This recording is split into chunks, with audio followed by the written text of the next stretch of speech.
Yan mo, ang landi ng mag-jowa doon sa tabi.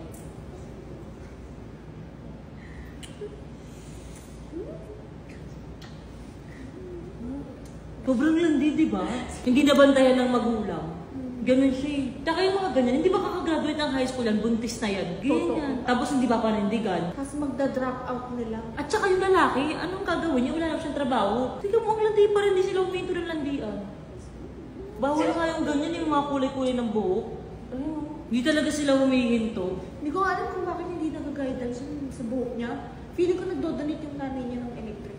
Ako ayoko makipagkaibigan sa mga ganyang klaseng babae. Sobrang landi. Tayong ganyan ah. Akalain talaga nila na ganyan ka rin. Same feathers flocks together. Bahala ka dyan, may good luck. Pero yung ganyang klaseng babae, landi-landi. Mamubuntis na maaga yan, tangina. Pinapakita niya yung dedo niya. Landi-landi.